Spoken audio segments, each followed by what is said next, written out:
It's home to one of New England's most stunning spots, famous for what's there and what's gone. But the old man is being seen again. Well, it's pretty impressive. What else is new here? Well, the state's longest bike trail for one, as well as a pretty unique library alongside it. So it's literally like checking a book out of a library. Yep. Some of the familiar haunts are as tried and true as ever. Half stack of blueberries from New Hampshire maple at Polly's. Doesn't get any better.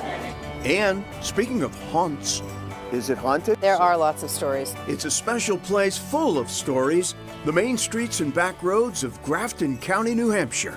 Next on Chronicle. This is Chronicle on WCVB Channel 5. In size, it's New Hampshire's second largest county.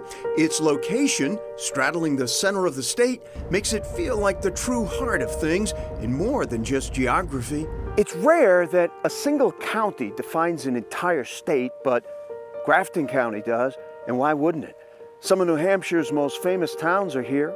Littleton and Lincoln, Hanover and Bethlehem, Woodstock and Waterville Valley, not to mention arguably the most iconic and legendary location in the entire state, Franconia Notch. So what makes the Notch so special, in addition to spectacular natural beauty, forests, wildlife, scenery, trails, there's a really storied cultural history here. Dave Anderson is Education Director for the Society for the Preservation of New Hampshire Forests, a vital nonprofit which has long played a pivotal role in saving some of New Hampshire's loveliest green spaces. Forest Society was founded in 1901 to protect the entire White Mountains and built a coalition that passed federal legislation to create all the eastern national forests. But it is the glittering green jewel of Franconia Notch that still stands as the Forest Society's greatest success.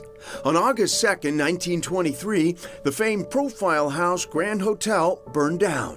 Where a Cannon Mountain parking area stands today, the hotel owner stood amidst the smoke and smelled a lot of money. So Yes, all around here, big chunk, owned by the hotel, right. and now he wants to sell it He's gonna sell it.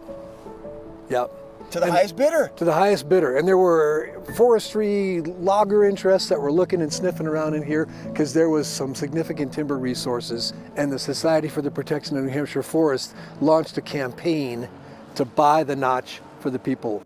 And they did. Working with the state legislature, a coalition was able to buy up the land, saving the Notch. It was a campaign that went nationwide. It went viral in newspapers, and it was Keep Faith with the Old Man. So the Old Man was the symbol of New Hampshire. It's on our license plates, it's on our highway signs. And so people knew about the Old Man. And so now the Old Man himself, his home in Franconia Notch was threatened, and people responded to answer the call. That saved Franconia Notch. Absolutely. Much as we don't want to imagine it, what might the Notch have looked like had it been sold for development? Gas stations, restaurants, lodging, theme parks, but that very well could have been the fate of the floor of Franconia Notch. And today it's a 6,600 acre state park.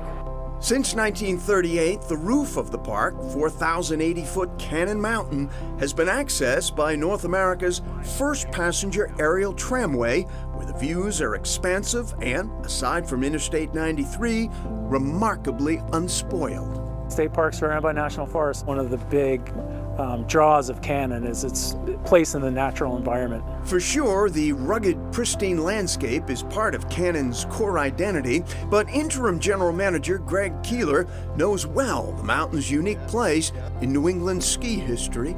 Cannon is steeped in history, for sure, pun intended. Cannon was the site of the first ski racing trail in North America. Taft Slalom Trail was cut before there were any lifts, and that was between 1932 and 33, and that kind of spurred the development of the aerial tramway. At the base of the tramway today, one of those early tram cars sits outside the New England Ski Museum, where since 1982, a trip through New England ski history is still fascinating and still free. Our tagline is preserving the future of skiing's past. We've established that it's the largest, most comprehensive archive of winter sports related things outside of Europe. Seeing a model of skis I used to ski on now in a museum definitely made me feel like part of skiing's past. At least some of this stuff was before my time. Tim, ski wear, changed a wee bit. A little bit. I don't know if I would wear this now going out. The amazing thing, whether you're looking at this, whether you're looking at a 10th Mountain Division uniform, there was basically zero warmth. And it was just as cold then. Yeah, it might have been colder. And you know, we're in Franconia, we're at Cannon, where it's windy. It sure can be, but at the end of this day, all was a brilliant blue and green and gathering gold all across the big mountain and the historic notch that defines a state and continues to defy change.